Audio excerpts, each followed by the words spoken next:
विकसित भारत संकल्प यात्रा पहुंची है। मैं आप सब की तरफ से, सभी ग्रामवासियों की तरफ से, सरपंच साहब की तरफ से, सभी की तरफ से मैं भी इस यात्रा का अभिनंदन करता हूं, स्वागत करता हूं। और एक जोर का जयकारा सभी मिलकर लगाएंगे पूरी भावना के साथ। भारत मां का एक जयकारा। नौजवान अपने बुक्कड़ में से हाथ निकाल लें। भारत माता की जय।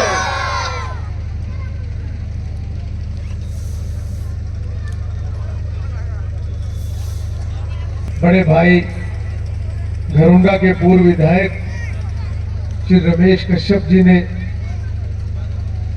हमें जानकारी दी, उससे पहले सुभाष कश्यप जी ने, सभी ने इस यात्रा के बारे में आपको बताया। ये यात्रा गांव-गांव में जाकर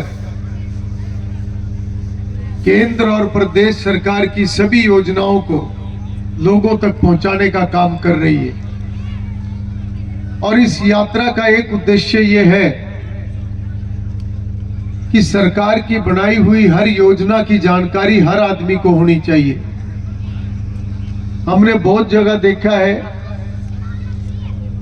कि सरकार ने योजनाएं तो बहुत बनाई हुई है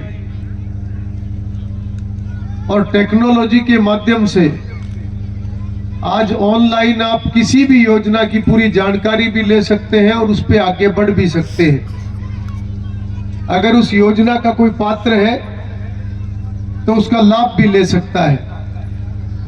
मगर उसके बाद भी, इतनी सरकार के प्रयास के बाद भी अब हम गांव-गांव में जब जा रहे हैं तो अभी तक हमने लगभग 75-76 पंचायत पूरी कर दी है और लगभग 15 के करीब अभी और बचे हैं। और हमारा ये अनुभव है कि हर गांव में 50 से 100 लोगों का काम मौके पे होता है।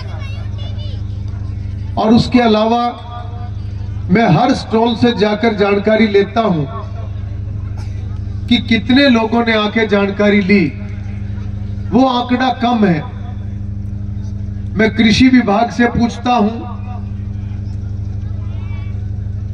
उसके अलावा जितने हमारे दूसरे स्टॉल यहां पर लगे हुए हैं उन सभी विभागों से भी मैं पूछता हूं कि कितने लोगों ने आके जानकारी ली, तो बहुत कम। मैं समझता हूं कि इन सरकार की योजनाओं का लाभ सभी को लेना चाहिए, क्योंकि आज ये पुरानी सरकारों जैसी सरकार नहीं है। ये मोदी जी की सरकार है। ये एक ऐसी सरकार है जो एक तरफ देश को नई ऊंचाइयों पर पहुंचाने का काम कर रही है, देश को मजबूत करने का काम कर रही है। देश की मजबूती के लिए अगर धारा 370 हटानी पड़े तो धारा 370 को भी हटाने का काम किया। जो जम्मू कश्मीर हमारे देश का हिस्सा होते हुए भी हमारे देश का हिस्सा नहीं था, वहां पर हमारे देश की योजनाओं को हम लागू नहीं कर सकते थे। वहां के गरीब लोग वंचित रहते थे। वहां पर हमारा सरकार का पूरा नियंत्रण नहीं था और उस धारा 370 के कारण से दूसरे मुल्क कश्मीर को आतंकवाद के लिए हमारे खिलाफ इस्तेमाल किया करते थे। और जो पुरानी सरकारें थी उन्होंने कभी भी इस तरफ ध्यान नहीं दिया। जब मोदी जी ने इस विषय की चर्चा देश में की तो आपने भी अखबारों में पढ़ा होगा, विपक्ष के लोगों ने बयान दिया था कि अगर धारा 370 हट गई तो खून की नदियां बह जाएंगी, कत्लेआम हो जाएगा। मगर मोदी जी एक ऐसे नेता हैं जो ना केवल आज देश के प्रधानमंत्री हैं बल्कि दुनिया के सबसे लोकप्रिय और सबसे ताकतवर नेता आज उनको माना जाता है। और जब मोदी जी ने धारा 370 हटाने का काम किया तो किसी चिड़िया ने भी पर नहीं मारा। क्योंकि सब इस बात को जानते हैं कि आज एक ऐसी सरकार हिंदुस्तान में है जो वोट बैंक के लिए काम नहीं करती।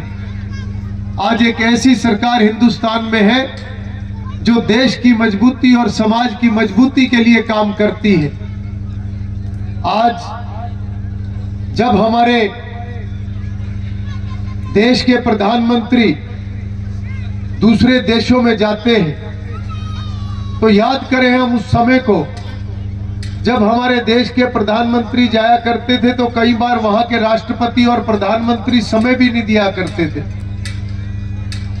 आज वही देश है और वही हमारा प्रधानमंत्री का पद है। जब नरेंद्र मोदी जी प्रधानमंत्री के नाते किसी देश में जाते हैं तो वो बड़े बड़े देशों के राष्ट्रपति और प्रधानमंत्री भी उनको विमान के पास आकर लेने के लिए आते हैं। कितना बदलाव है। आज हमारे देश का सम्मान ऊंचा हुआ है, आज हमारा देश मजबूत हुआ है, क्योंकि हमारे देश को अगर आज तक सबसे ज्यादा किसी ने कमजोर किया तो वो भ्रष्टाचार ने कमजोर किया। आज हमारे देश में जब से नरेंद्र मोदी जी देश के प्रधानमंत्री बने हैं, आज बड़े बड़े घोटालों को खत्म करने का काम किया। आज कोई सरकार के अंदर कितना भी ताकतवर व्यक्ति हो, वो सेवा करने के लिए तो ताकतवर हो सकता है, मगर घोटाले करने के लिए या गलत काम करने की इजाजत आज की वर्तमान सरकार में किसी को भी नहीं है। ये एक बहुत बड़ा बदलाव है।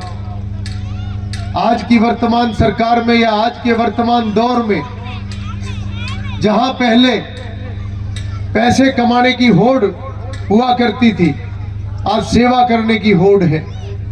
और उसी का ये नतीजा है कि आज देश में हर गांव के अंदर विकसित भारत संकल्प यात्रा ये पहुंच रही है। कोई व्यक्ति अगर किसी योजना से छूट गया तो गांव में जाकर उनके कागज चेक करो, अगर योजना का लाभ नहीं मिला तो क्यों नहीं मिला। मौके पे काम हो सकता है तो मौके के ऊपर करो। अगर किसी के कागजों को आगे भेजना है तो उसका रजिस्ट्रेशन करो, ताकि सरकार की प्रक्रिया में आकर जितना भी समय उसको लगेगा, महीना 2 महीना 3 महीना, ताकि उस व्यक्ति का काम हो जाए। और अगर किसी का काम नहीं होने वाला है तो उसको भी बताओ कि ये काम नहीं होने वाला है, ताकि होने वाले को भी धक्के ना खाने पड़े। और 100 में से 2-4 ऐसे भी होते हैं जो उस दायरे में नहीं आते, मगर उनकी कोशिश होती है कि शायद उनको भी लाभ मिल जाए, तो होने वाले को भी परेशानी ना हो और ना होने वाले को भी बता दिया जाए। यह सरकार की एक पारदर्शिता है, यह सरकार की एक गंभीरता है, जिसका लाभ आज गांव-गांव में लोगों को मिल रहा है। मैंने अभी तक के जितने गांव कवर किए, कोई गांव ऐसा नहीं जहां पर कम से कम 50 लोगों का काम मौके पे ना हुआ हो। और उसके अलावा ऐसे भी गांव जहां पर 100-100, 150 लोगों के काम मौके पे हुए हैं। और ये केवल वो बचे हुए लोग हैं जिनको अभी योजना का लाभ नहीं मिला। अभी तो एक बहुत बड़ी फौज है जिनको घर बैठे सरकार ने योजनाओं का लाभ पहुंचा दिया है। उदाहरण के तौर पर अगर मैं आपको बताऊं कि जब हमारी सरकार आई थी उस समय पूरे हरियाणा प्रदेश के अंदर 11 लाख बीपीएल कार्ड थे। जब मुख्यमंत्री मनोहर लाल जी ने परिवार पहचान पत्र बनाने का काम किया और परिवार पहचान पत्र के माध्यम से हरियाणा प्रदेश के हर परिवार की पहचान की, तो पहली बार आर्थिक आधार पर अगर योजनाएं घरों में गई हैं तो वो वर्तमान सरकार में गई है। 36 बिरादरी में कोई भी गरीब व्यक्ति जिसकी सालाना आमदन 1,80,000 से कम हो, उन सबको सरकार ने बीपीएल कार्ड बनाने का काम, उन सबको बीपीएल कार्ड देने का काम कर दिया। ये एक बहुत बड़ा पुण्य का कार्य है जो मुख्यमंत्री मनोहर लाल जी ने किया है। मुख्यमंत्री जी कहते हैं, प्रधानमंत्री जी भी कहते हैं कि गरीब हर बिरादरी के अंदर है। अगर हम किसी गरीब को देखें तो वो किसी ना किसी एक बिरादरी में पैदा तो जरूर हुआ होगा, मगर हम केवल उस व्यक्ति को उस बिरादरी के हिसाब से नहीं पहचान सकते। हमें तो सभी गरीबों को एक बिरादरी मानकर उनका भला करना है, चाहे वो 36 बिरादरी में से किसी भी बिरादरी का गरीब आदमी है। ऐसी सोच हमारे नेतृत्व की है, हमारे नेताओं की है। आज कितने लोगों के आयुष्मान कार्ड बने, कितने लोगों के आज पेंशनें बनी, कितने लोगों के आज बीपीएल कार्ड बने। ये एक बहुत बड़ी संख्या है। अगर मैं घरोंडा हलके की बात करूं तो केवल घरोंडा हलके के अंदर परिवार पहचान पत्र बनने के बाद लगभग 27,000 नए बीपीएल कार्ड बने हैं केवल घरोंडा हलके में। इन सभी परिवारों को 5 लाख तक का मुफ्त इलाज, चाहे वो सरकारी में या प्राइवेट अस्पतालों में, जितने भी लगभग 800 अस्पताल हरियाणा सरकार ने अपने पैनल में लिए हैं, उनमें ऐसी जो भी गंभीर बीमारियां जो उसके अंदर लिस्ट के अंदर है, उन सभी का इलाज उनका हो सकता है। और ये एक बहुत बड़ा सहारा है। ऐसे सभी परिवारों को उन सभी योजनाओं का लाभ मिलेगा, चाहे वो राशन की बात है, चाहे वो आने वाले समय में थोड़े थोड़े करके मकान बनाने की बात है। मकानों के बारे में मैं जरूर बताना चाहूंगा, क्योंकि अलग अलग लोग सवाल करते हैं, इसलिए मैं आप लोगों को स्पष्ट रूप से यह बताना चाहता हूं कि जिनके भी कच्चे मकान है या कड़ियों वाले हैं, कंडम मकान है, उसकी 2 श्रेणी है। एक वो है जिसकी रिपेयर हो सकती है, सरकार 80,000 रुपए देती है रिपेयर के, मगर जिसने रिपेयर के 80,000 रुपए लेकर जिसका काम चल गया, फिर उसको नया मकान नहीं मिलेगा। एक समय है कि इतने साल तक नहीं मिल सकता। तो ये लोगों ने तय करना है कि उन्होंने रिपेयर की तरफ जाना है या नए मकान की लाइन में लगना है। योजनाएं समय समय पर आती है। पहले भी बहुत लोगों को मकानों की योजना मिली और आने वाले समय में सरकार फिर इस योजना को लाने का काम करेगी। पूरे हरियाणा प्रदेश में लगभग अगर 18 लाख बीपीएल कार्ड बने हैं तो 4 से 5 लाख नए मकानों की डिमांड सरकार के पास आएगी। अब उसमें से कितने रिपेयर वाले होंगे वो सरकार उसमें से छांटेगी, और जो नए मकान होंगे वो भी हर साल थोड़े थोड़े करके अगले 3, 4, 5 सालों में सबको नए मकान देने का भी काम सरकार करेगी। क्योंकि ये काम एक दिन में होने वाला नहीं है। कोई भी काम ऐसा नहीं होता जो मुंह से निकालने योजना बनाई और एकदम हो गया, क्योंकि बहुत बड़ा बजट लगता है। अगर इस तरीके से काम होते तो पुराने समय में हमने देखा, जब लोग नारा देके सरकारें बना जाते थे, लोगों को बहका दिया करते थे। हमने सब नारे सुन रखे हैं, हमने सब नेताओं को देख रखा है, किसने नारा दिया और उसका पूरा किसने पढ़ा नहीं पढ़ा। आपने भी सुना होगा कर्जा माफ करेंगे, कितनों के कर्जे माफ हुए और उल्टा कर्जे चढ़ा लिए थे लोगों ने। हमने ये भी नारे सुने कि बिजली मुफ्त कर देंगे, और जब हमारी सरकार आई तो बिजली महकमे के ऊपर 36,000 करोड़ का घाटा था। बिजली तो कहां मुफ्त करेंगे, बिजली तक नहीं आ पा रही थी, गांवों के हालात थे।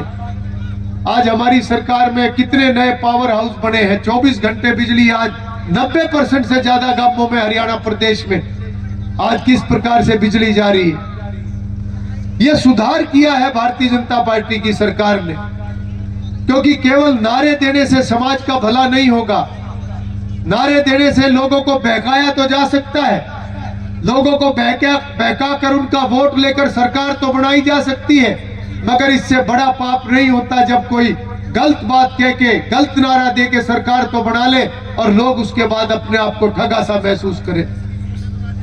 आज सरपंच साहब ने कुछ कामों का जिक्र किया जो पिछले 9 सालों में हुए हैं।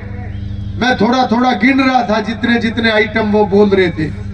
लगभग 1 करोड़ 5-6 लाख के वो काम थे जो मुझे मोटा मोटा अंदाजा लगा। अभी उसके अलावा ये गलियां हैं, कम्युनिटी सेंटर हैं, चौपाले हैं, अब इसके अलावा हमने हर गांव के अंदर पीने के पानी की पाइपलाइन है, ट्यूबवेल है, सड़कें हैं, वो भी काम हमने करे हैं। आज अगर हम अंधेड़ा गांव से देखें तो क्या हालात हमारे मेन रोड के थे, कितने एक्सीडेंट यहां पर हुआ करते थे। आज कितनी अच्छी सड़क हमारी सरकार ने बनाई। आज मैं अगर इसी गांव की बात करूं तो यहाँ के जितने भी जिम्मेदार हैं, किसान हैं, लगभग 80% गन्ने की खेती करने वाले हैं। हमने भी, मैं खुद किसान परिवार से हूं, मैं भी अभी कुछ साल पहले तक हम भी गन्ना ही लगाया करते थे ज्यादा। जब शुगर मिल के हालात खराब हुए तो तब हमने जाके गन्ना छोड़ा था, बहुत लोगों ने छोड़ दिया था। आज जब हम विकास की बात करते हैं तो केवल गांव की विकास की बात नहीं है,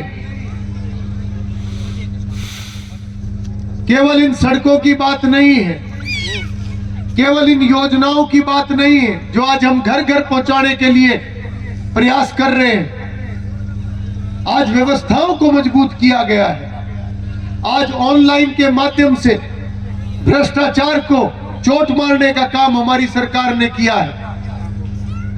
पहले तो पेंशन लेने में भी कितनी दिक्कत होती थी, आज खातों के अंदर पेंशन जाती है। आज किसान सम्मान निधि हर जिम्मेदार के खाते में सीधा पैसा आता है, हाथ नहीं लगता उसके ऊपर किसी का भी। इसी प्रकार से फसल की पेमेंट सीधी खातों के अंदर आनी शुरू हो गई। अब ऐसा नहीं है कि पहले पेमेंट किसी और के पास जाएगी, फिर उसकी खुशामद करेंगे वो कितना देगा कितना नहीं देगा। आज तो सरकार ने ऐसे हालात बना दिए कि दूसरा हमारे से मांगने आएगा, ऐसे काम करती है आज सरकार ने। और उसके बाद भी ये किसान के नाम पर समाज को भड़काने का काम विपक्ष के लोग करते हैं। आज चाहे पोर्टल की बात है, चाहे ई टेंडर की बात है, चाहे ऑनलाइन की बात है, ये सारे के सारे काम सरकार ने आने वाले समय में अच्छी व्यवस्थाएं बनाने के लिए इनकी शुरुआत की है, ताकि समाज और लोगों का ज्यादा से ज्यादा भला हो सके और जो सरकार के खजाने का पैसा है वो पूरा लोगों के ऊपर खर्च हो सके।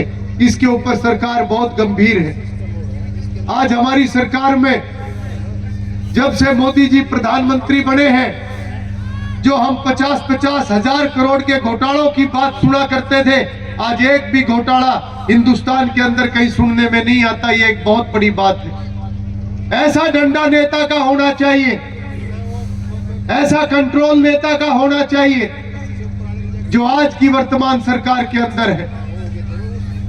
और फिर भी ये विपक्ष के लोग बहकाने के लिए आते हैं, आगे भी आएंगे, आपको सावधान रहना पड़ेगा। आज अगर मैं किसानों की बात करूं, हमारी सरकार आने से पहले केवल 2 फसल एमएसपी के ऊपर बिका करती थी, आज 14 फसलें एमएसपी के ऊपर बिकने लग रही है। इस बात का कोई जिक्र नहीं करेंगे ये लोग, क्योंकि अच्छा काम जितना मोदी जी ने किया है, मनोहर लाल जी ने किया है, वो बताने का दम इनके अंदर नहीं है। कोई ईमानदारी इनके अंदर नहीं है कि किसी के अच्छे करे हुए काम को अच्छा बता दें, क्योंकि खुद अपने राज में नहीं कर पाए। जब से मोदी जी की सरकार बनी है, मेरे नौजवान साथी खड़े हैं, फोन खोल के देखो अभी, कि जब हमारी सरकार बनी थी उस समय सारी फसलों का एमएसपी का रेट क्या था और आज रेट क्या है। कोई भी फसल आपको 14 में से ऐसी नहीं मिलेगी जिसमें 1.5-2 गुना से लेकर 2.5 गुना तक फसलों का रेट मोदी जी की सरकार ने ना बढ़ाया हो, और ये फिर भी लोगों को भड़काने का काम करते हैं। आज इनसे कोई पूछने वाला हो, जब इसी गांव के 80% किसान गन्ना उगाने का काम करते हैं, तो ये पिछली सरकारों को हमारी 20 साल से पुरानी, जो 20 साल से कंडम शुगर मिल थी, क्यों इनको दिखाई नहीं दी। आज इस शुगर मिल के अंदर जितना भी जिम्मेदार है उसमें 80 से 85% जिम्मेदार घरौंडा हल्के का है, हमारे जमुना बेल्ट का है। क्यों पिछली सरकार जब ये बार बार घोषणाएं कराया करते थे, पत्थर लगाया करते थे, क्यों इनसे एक बीट नहीं रखी गई अपने आप को किसानों का हितैषी बताते। अगर 250 करोड़ की लागत से ये नई शुगर मिल किसी ने बनाई तो मनोहर लाल जी ने बनाई, भारतीय जनता पार्टी की सरकार ने बनाई। चाहे करनाल की शुगर मिल है, चाहे पानीपत की शुगर मिल है, या और शुगर मिल जितनी भी हमारे सरकार ने बनाने का काम किया है। और ये कृषि कानून हमारी सरकार लेकर आई, मोदी जी लेकर आए। उस समय सबको याद होगा कि एक बहुत जो किसान नेता खुद को कहते हैं, उन्होंने लड्डू बांटे थे। किसने बांटे थे भाई? जिस दिन ये बिल पास होया था किसने बांटे थे लड्डू? राकेश टिकैत ने। उन्होंने ये बयान दिया था, आज भी रिकॉर्ड के अंदर वो बयान है। उन्होंने कहा था कि उनके पिता चौधरी महेंद्र सिंह टिकैत जी को आज सच्ची श्रद्धांजलि मिली है जो मोदी जी ने आज ये कृषि कानून ये लेकर आए हैं। मगर उसके बाद पूरे विपक्ष ने इकट्ठे होकर ये व्यूह रचना रची कि मोदी जी को नंबर ना मिल जाए या छाई कहीं मोदी जी ना ले जाए, और उसके बाद किसानों को भड़काने का काम इन्होंने करा, ये पाप करने का काम इन्होंने करा। और उस कृषि कानून के अंदर मोदी जी ने बार बार ये कहा कि क्या 2 लाइन जुड़वानी है जुड़वा लो, कौन सी 4 लाइन कटवानी है कटवा लो। ना वो लाइनें जुड़वाने के लिए थी, ना कोई कटवाने के लिए थी, क्योंकि उस कृषि कानून के अंदर वही लिखा है जो चौधरी चरण सिंह जी कहा करते थे, और जो चौधरी छोटू राम जी कहा करते थे, और जो चौधरी महेंद्र सिंह टिकैत जी कहा करते थे। मैं आप सबको यह कहना चाहता हूं कि आज हम विकास की बात कर रहे हैं, विकास सरकार लगातार करने लग रही है। आज हम व्यवस्थाओं की मजबूती की बात करते हैं, सरकार लगातार मजबूती जो है व्यवस्थाओं की करने लग रही है। आज की सरकार के अंदर पारदर्शिता है, मेरिट के आधार पर पढ़ने वाले बच्चों को आज नौकरी मिलने लग रही है। आज योजनाओं को घर घर पहुंचाने की जरूरत है, ये सभी काम सरकार करने लग रही है। मगर मैं इतना जरूर कहूंगा कि जितना विकास जरूरी है, जितनी व्यवस्थाओं को मजबूत करना जरूरी है, जितनी योजनाओं का लाभ लोगों तक पहुंचाने की जरूरत है, उससे भी ज्यादा अगर जरूरत है तो समाज के अंदर जागरूकता को बढ़ाने की जरूरत है, ताकि कौन करने वाला है और कौन बहकाने वाला है, इसका अंतर जब तक समाज नहीं समझेगा तो 1000 साल तक गुलाम हमारा देश इसीलिए रहा कि उस समय के चौधरी जो थे, जो उस समय के राजा महाराजा, वो तो लड़ते रहे आपस में, और 1000 साल तक देश गुलाम रहा, पहले मुगलों का और फिर अंग्रेजों का। आज भी समाज के बंटने के कई कारण हैं, राजनीति उसमें से एक बहुत बड़ा कारण है, चाहे वो गांव की राजनीति है, चाहे वो बड़ी राजनीति है। आज हमें तोड़ने वाले लोग नहीं चाहिए, आज समाज को जोड़ने वाले लोग चाहिए। आज ऐसे लोगों की जरूरत है जो समाज का भला कर सके, इसलिए जागरूकता होनी जरूरी है। आज अगर हमारे घरौंडा हलके में इतना विकास का काम हुआ है तो फिर हमें याद करना चाहिए 2014 से पहले का समय, जब हम सरकारें बनाया करते थे और वो सरकारें बनने के बाद कभी हमारी तरफ देखा नहीं करती थी। क्या हालात थे हमारे हलके के उस समय में, क्यों इनसे विकास नहीं होता था? आज कैसे 70 नई सड़कें बन गई हमारे कार्यकाल में, और ये तो हालत तब है जब 2-2.5 साल कोरोना ने हमारे बिल्कुल बर्बाद कर दिए। 2-2.5 साल के अंदर जो ऐसा कोरोना काल का समय आया, सरकार के खजाने का पूरा पैसा अस्पतालों में और लोगों की जान बचाने में चला गया। सारे अधिकारी की, किसी भी महकमे का कोई अधिकारी कोरोना काल को संभालने में सब लगे रहे, सारे काम उस समय में रुक गए। आज सड़कों को बनने में कितना समय लगा, 2-2, 2.5 साल हर काम लेट हो गया। सड़कें खराब थी, नहीं बना पाए, सरकार का बजट सब दूसरी तरफ चला गया। उसके बावजूद भी हमने अपने कार्यकाल में 70 नई सड़कों का निर्माण किया, पुरानी सड़कों को चौड़ा करने का काम करा। हमने 35 से 40 छोटे और बड़े पुलों का निर्माण करने का काम किया। आज ये बड़े बड़े हाईवे हमें दिखाई दे रहे हैं। हमने 5 PHC का निर्माण, 5 नए PHC बनाने का हमने काम किया।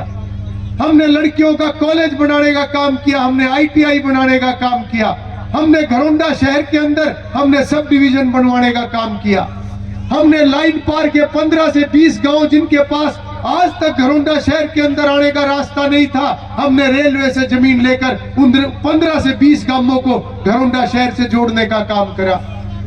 हमने इसी प्रकार से 15 स्कूलों को हमने 12वीं तक का करवाने का काम किया, जिनमें से लगभग 12 स्कूल हमने जमुना की बेल्ट के हमने अपग्रेड कराए हैं। इसी प्रकार से ये शुगर मिल आपके सामने है। अराईपुरा गांव के अंदर NCC एकेडमी बनने लग रही है, जो भारत की दूसरी NCC एकेडमी है। और आपके हलके के अंदर 150 एकड़ में मेडिकल यूनिवर्सिटी बनने लग रही है। ये कोई छोटी चीज नहीं है। आज से 10-15 साल के बाद ये PGI चंडीगढ़ और रोहतक जैसा इलाज हमें यहां पर मिलेगा। इलाज तो अभी मिलना शुरू हो जाएगा, इसी साल से थोड़ा थोड़ा शुरू होगा, क्योंकि बहुत बड़ा संस्थान है। पहला चरण जो अभी तैयार होगा इस साल में, पहला चरण ही 1000 करोड़ रुपए का है। उसके बाद अगले फिर 2 चरण और है 1-1000 करोड़ के। 8 बहुत बड़े बड़े अस्पताल यहां पर बनेंगे। कभी आप जाकर देखना, एक अलग शहर बन गया वहां पर। 1700 करोड़ रुपए का रिंग रोड वहां से निकलने लग रहा है। हमारे हलके के 70% रिंग रोड हमारे घरोंडा हलके में से निकल रहा है। ये सारे के सारे काम आने वाले सालों में हमारे इलाके को नई मजबूती देने का काम करेंगे, नई तरक्की के ऊपर ले जाने का काम करेंगे, नई ऊंचाइयों पर ले जाने का काम करेंगे। आज नहरों की खुदाई हो रही है। हम मेरठ रोड से चलते हैं तो पक्के पुल वाली नहर, आज उसका भी काम चला हुआ है। आज पुरानी जो ड्रेन नंबर 1 है, वो हमने अपने प्लान के अंदर उसको खोद के उसको नया बनाने का काम किया है। अभी हमारा मुनक माइनर वो मंजूर कर दिया सरकार ने 15 करोड़ रुपए से, उसकी भी रीमॉडलिंग का काम अगले वर्ष के अंदर होगा। हमने एक ITI घरोंडा के पास बनाई, दूसरी ITI सरकार ने मंजूर कर दी आपके बराबर में नलीपार गांव के पास। डाकवाड़ा गुजरान के पास नया लड़कियों का स्कूल, वो भी सरकार ने मंजूर कर दिया। मैं अभी डाकवाड़ा गुजरान में था 2 दिन पहले, और मैंने कहा था कि जितना जल्दी हो सके कागजी कार्रवाई जो है उसको पूरा करो। पहले ये एक पंचायत हुआ करती थी, डाकवाड़ा, रोडान और गुजरान, अब ये 2 पंचायतें बन गई। और मैंने ये बात कही थी कि जिसके खाते में से देनी है दे दो, चाहे गुजरान के खाते से दे दो, चाहे रोडान के खाते से दे दो। और जिस दिन पंचायत जमीन दे देगी, हमने मंजूरी करवा दी, कई करोड़ रुपए उसके ऊपर लगेंगे। हमारी बेटियों के लिए नया स्कूल यहाँ पर आपके बराबर में बन जाएगा। अभी बात कर रहे थे रास्ते की कि थोड़ा सा रास्ता रह रहा है। मैंने तो ये मंजूर करवाया था डाकवाड़े से अंधेड़ा पूरा रास्ता, ये बीच में क्यों रह गया, ये गांव वाले बताओगे। भाई जो भी अड़चन है अपनी अड़चन को दूर करो, क्योंकि अगर थोड़ा सा रह रहा है तो दोनों गांवों का आपस में जुड़ाव बन जाएगा। रास्ते से जुड़ाव तो है ही, वो तो पुराना है, सदा रहेगा। पर ये बीच की अगर कोई अडास है उसको दूर करो, और जितनी भी उसमें लागत आएगी वो मैं भिजवा दूंगा, मैं सरकार से मंजूर करवा दूंगा, कोई लंबी चौड़ी बात नहीं है। अभी कुछ काम और भी बताए गए। मेरी जानकारी में जो एक कम्युनिटी सेंटर बना है, यहाँ पर इंटरलॉकिंग वगैरह के लिए आपने जो डिमांड भेजी थी 10 लाख रुपए उसके लिए मंजूर हो चुके हैं। जब भी पैसे आएंगे अपने लगवा लेना। और एक गुग्गामाड़ी के पास का कोई रास्ता है, 2-3 रास्ते और दिए थे, वो भी सरकार के पास भेजे हुए हैं। मेरे ख्याल 6-7-8 लाख के, जितने के भी 10 लाख के होंगे, वो भी जब पैसा आएगा उसको भी करवा लेना। और ये कमरों का जिक्र करें, कमरे मैंने मंजूर करवा रखे हैं, मेरे ख्याल 20 लाख के करीब आएंगे स्कूल में। जब भी आ जाए तो ध्यान करके अच्छे तरीके से बनवा लेना। मैं तो एक ही बात कहता हूं कि जो भी काम है मंजूर करवाना हमारा काम, और बढ़िया तरीके से लगवाना वो गांव का काम। अगर कोई चीज बढ़िया बनती है तो पीढ़ियां इस्तेमाल करती है, और ठीक तरीके से तराई ना हो, ठीक तरीके से कोई माल ना पड़े, तो हमने कई गांवों में ऐसा भी देखा है कि बढ़ने के 4-4 साल के अंदर ही चीजें खराब हो जाती हैं, वो सरकार का नुकसान नहीं है, उससे पहले हमारा नुकसान है, क्योंकि हमारे बच्चों ने उसको बरतना था। इसलिए हर काम के अंदर जो भी काम हो उसकी गुणवत्ता बहुत अच्छी होनी चाहिए। इसकी तसल्ली जो है सरपंच साहब, आप लोग जो है बहुत जागरूक हैं और आने वाले समय में भी हम मिलजुल कर अपने इलाके को तरक्की के रास्ते पर आगे बढ़ाने का काम करेंगे। मैं कुछ योजनाओं का जिक्र कर रहा था, मकान की योजना का मैं जिक्र कर रहा था, तो मैं इतना जरूर बताना चाहूंगा कि मकानों के लिए किसी को भी धक्के खाने की जरूरत नहीं है। सरकार की योजना बनेगी, जिसको ज्यादा जरूरत होगी उसका पहले नंबर आ जाएगा, जिसको कम जरूरत होगी उसका बाद में आ जाएगा। मुंह देखना काम नहीं होगा, सबका काम होगा, मगर संयम रखना पड़ेगा। जब सरकार इतनी गंभीरता से काम कर रही है, अगर सरकार घर बैठे पूरे हरियाणा प्रदेश में 19 लाख नए बीपीएल कार्ड घर बैठे बनाने का काम कर रही है, तो फिर अगले काम भी घर बैठे होंगे। आप लोगों को विचलित होने की बिल्कुल जरूरत नहीं। इसीलिए इसको मोदी जी की गारंटी की गाड़ी कहते हैं। ये मोदी जी की गारंटी है, वो जो कहते हैं उसको करते हैं। और ऐसे ही हमारे मनोहर लाल जी है, हमारे मुख्यमंत्री जी है, मुंह से आसानी से बोलते नहीं, मगर जिस बात को मुंह से बोलते हैं उसको पूरा करके छोड़ते हैं, उसको बीच में नहीं छोड़ते, योजना से करते हैं हर काम। और आज हम गांव-गांव से जितने भी काम हमारे पास आ रहे हैं, ये सारे काम मुख्यमंत्री जी के पास जाएंगे और आने वाले सालों के लिए हर काम योजना के अंदर आ जाएगा, ताकि सरकार जब बजट बनाए तो सरकार को ये जानकारी होनी चाहिए कि किस विभाग को कितने पैसे की जरूरत है, पंचायत को कितना पैसा चाहिए, स्कूल को कितना पैसा चाहिए, पब्लिक हेल्थ को कितना पैसा चाहिए, पीडब्ल्यूडी को कितना चाहिए, जिला परिषद को कितना चाहिए। जिला परिषद के वाइस चेयरमैन हमारे सामने धीरज जी बैठे हैं। आज सरकार ने कितनी पावर बढ़ाई है, कितने काम जिला परिषद के जिम्मे दे दिए, कितने ब्लॉक समिति को दे दिए, कितने काम पंचायतों को, एक सिस्टम बना दिया। और सरकार के पास पैसे की कमी नहीं है, केवल विषय यह है कि वो पैसा लगेगा तो तरीके से लगेगा। वो रिकॉर्ड सरकार ने इस तरीके से व्यवस्थाओं को बनाने का काम किया है और एक बहुत अच्छा है हम सब के लिए। आज हम सब जनप्रतिनिधि हैं, मैं विधायक हूं, आप सरपंच मेरे सामने बैठे हो। जितनी व्यवस्थाएं मजबूत होंगी उतना हमारे ऊपर कोई उंगली नहीं उठा सकता। हम लोगों की सेवा करने के लिए बने हैं, हम लोगों के लिए योजनाएं बनाने के लिए बने हैं, उन योजनाओं को हम स्वीकार करवाने के लिए, मंजूर करवाने के लिए बने हैं। मेरे बड़े भाई रमेश कश्यप जी बैठे हैं। हमारे इन 9 सालों के अंदर जब मैंने पिछले कार्यकाल का हिसाब लगाया था तो 3,500 करोड़ की स्वीकृतियां पिछले प्लान की थी हमारी घरोंडा हल्के की। कितना पैसा है ये? पिछली सरकारों में तो 50-100 करोड़ के काम हो जाते थे, तो वो गा गा के ऐसा कर देते थे जैसे एहसान तोड़ने वाला काम कर दिया करते थे। 3,500 करोड़ के कामों की स्वीकृतियां केवल पिछले प्लान की थी। और इस प्लान में मैं अगर सारी योजनाएं बताऊं तो समय बहुत लगेगा। केवल 1700 करोड़ का तो अकेला हमारा ये बाईपास रिंग रोड है, केवल 1700 करोड़ रुपए का।